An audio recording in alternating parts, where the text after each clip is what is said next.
بسم اللہ الرحمن الرحیم۔ السلام علیکم ورحمۃ اللہ وبرکاتہ۔ جہنم میں عذاب کیسے ہوگا؟ اللہ پاک جنتیوں کو جب جنت میں بھیج دیں گے اور دوزخیوں کو دوزخ میں، تو دوزخ والے 1000 سال تک عذاب کی شدت سے واویلا جزا و فضا کرتے رہیں گے، مگر ان کی اس چیخ و پکار سے عذاب میں کوئی کمی نہیں ہوگی۔ اس وقت وہ آپس میں کہیں گے کہ اب اس پر صبر کرنا چاہیے، کیونکہ دنیا میں ہم پر جب کوئی مصیبت آتی تھی اور ہم اس کا مقابلہ کرتے تھے تو آخر کار مصیبت دور ہو جاتی تھی۔ یہ مشورہ کر کے وہ لوگ پھر 1000 برس تک بالکل خاموش رہیں گے اور زبان سے کوئی لفظ نہیں نکالیں گے، مگر پھر بھی ان کے عذاب میں کوئی کمی نہیں ہوگی۔ تب وہ ایک دوسرے سے کہیں گے، یعنی ہم خواہ صبر کریں یا چیخیں چلائیں، ہمارے لیے دونوں برابر ہیں، ہم کو اس عذاب سے نجات نہیں ہے۔ پھر وہ 1000 سال تک اللہ تعالیٰ سے کہتے رہیں گے، اے اللہ، ہم پیاسے ہیں، ہم پر پانی برسا تاکہ ہماری پیاس کی حرارت کچھ کم ہو۔ اللہ تعالیٰ جبرائیل علیہ السلام سے فرمائیں گے، یہ لوگ کیا کہتے ہیں؟ گو اللہ تعالیٰ کو ہر ظاہر و غائب کا علم ہے۔ حضرت جبرائیل علیہ السلام کہیں گے، اے رب، تو دانا و بینا ہے، یہ لوگ چاہتے ہیں کہ ان پر پانی برسے تاکہ ان کی گرمی کچھ کم ہو۔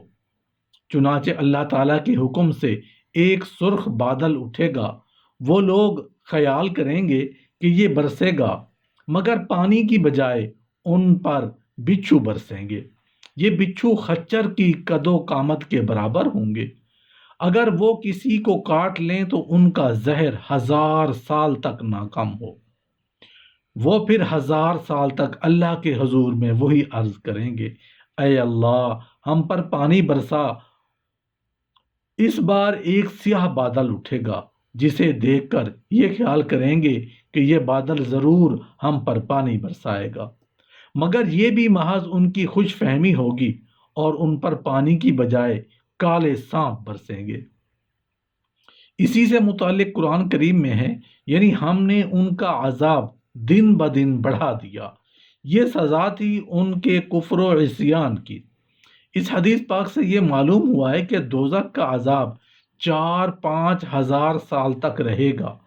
رسول اللہ صلی اللہ علیہ وآلہ وسلم فرماتے ہیں کہ اللہ تعالیٰ نے جب دوزخ کو بنایا تو پھر جبرائیل علیہ السلام سے فرمایا کہ جاؤ اور ہماری بنائی ہوئی دوزخ کو اور اس میں انواع و اقسام کے عذاب کے جو سامان پیدا کیے ہیں ان کو دیکھو۔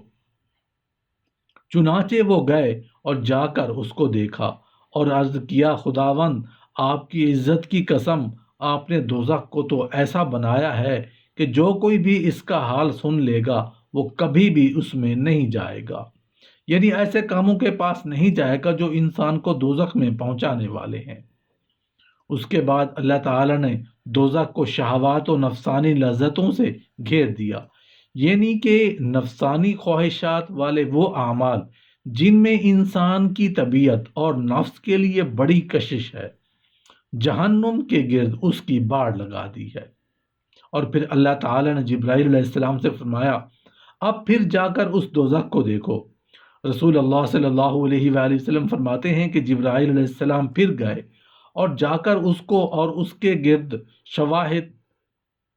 شہوات اور نفسانی لذتوں کو جو باڑ لگائی گئی تھی اس کو دیکھا اور آ کر عرض کیا، خداوند، آپ کی عزت و جلال کی قسم، اب تو مجھے ڈر یہ ہے کہ سب انسان اسی میں نہ پہنچ جائیں، یعنی کہ جن شہوات اور لذتوں سے آپ نے جہنم کو گھیر دیا ہے ان میں نفس رکھنے والے انسانوں کے لیے اتنی زبردست کشش ہے کہ ان سے رکنا بہت مشکل ہے۔